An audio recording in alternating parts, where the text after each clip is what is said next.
aku habis mengalami kekerasan dan aku merasa kotor, jijik gitu sama diriku sendiri. Tapi di situ malah temanku bilang bahwa kayak iya salah sendiri kamu pakai bajunya kayak gini. Dan akhirnya setelah kejadian itu yang ada aku menjadi semakin menutup diri. Jadi semakin tidak mengakses ruang publik.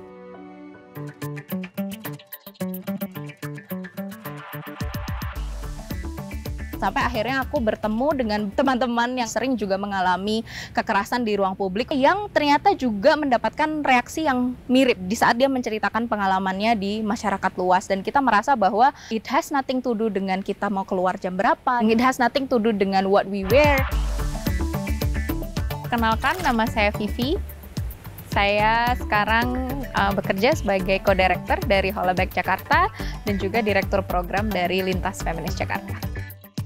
Holleback secara umum sebetulnya ini tuh bukan komunitas, tapi lebih ke gerakan global yang memang tujuannya adalah untuk mengakhiri kekerasan di ruang publik. Dan cara kerjanya sebetulnya yang kita ingin mencoba untuk pertama memberikan ruang aman untuk orang untuk bisa bercerita. Mungkin kalau orang sekarang melihatnya seperti Me Too movement, ada domino effect di mana kita bercerita akhirnya orang lain terinspirasi atau empowered untuk bisa menceritakan pengalamannya sendiri. Aku merasa it feels like we are reclaiming the space. Yang sebelumnya kita itu mengalami kekerasan, akhirnya tadi yang aku rasakan, aku jadi merasa kecil. Tapi aku masih bisa bersuara, aku masih bisa menceritakan ini. Aku mau mengambil kembali kekuatan aku yang kamu ambil karena kamu melakukan pelecehan ke aku.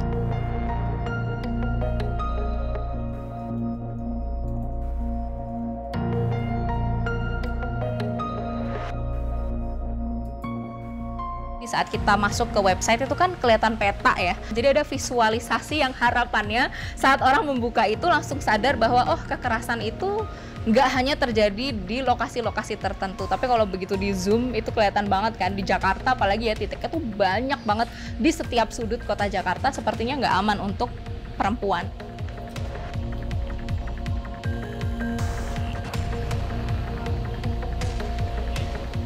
Cerita yang masuk di Holleback saat itu di tahun 2017-2018 itu hampir 50% itu kejadian itu di transportasi umum. Jadi kita melihat oke, there is a big issue nih di transportasi umum. Yang akhirnya kita mencoba sebisa mungkin untuk mengadvokasikan ini ke layanan-layanan penyedia jasa transportasi.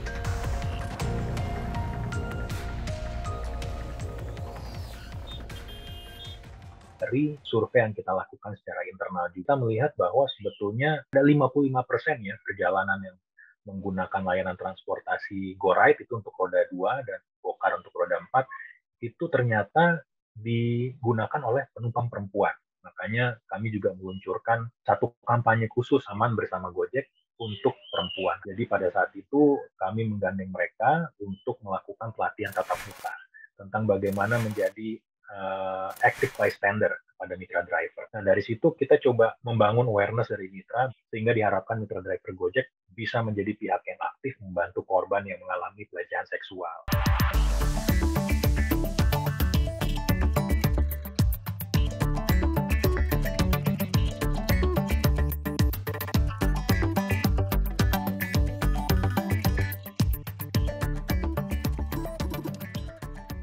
Teman-teman, apakah sudah bisa melihat layarnya?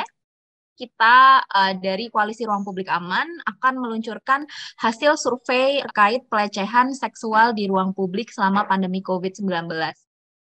Dari hasil riset kemarin kita melihat oh ternyata beda dengan mitos masyarakat secara umum bilang bahwa oh ruang publik nggak diakses berarti nggak ada pelecehan nih, tapi ternyata masih banyak pelecehan. Secara gender kita juga melihat bahwa 4 dari 5 perempuan itu mengalami pelecehan seksual di ruang publik selama pandemi COVID, sedangkan teman-teman laki-laki itu 3 dari 10 laki-laki mengalami pelecehan seksual di ruang publik. 4 dari 5 dari teman-teman dengan gender minoritas itu mereka mengalami pelecehan seksual di ruang publik selama pandemi COVID-19.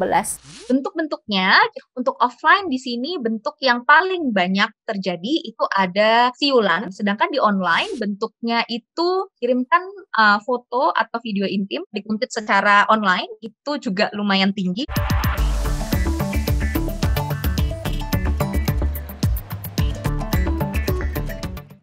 Jadi Jadi kalau ide beli potbunga.com kita gunakan untuk masking address dari cara layanan itu, sebetulnya waktu itu kita kepikiran karena kita ngelihat selama pandemi trennya adalah orang itu jadi suka beli tanaman.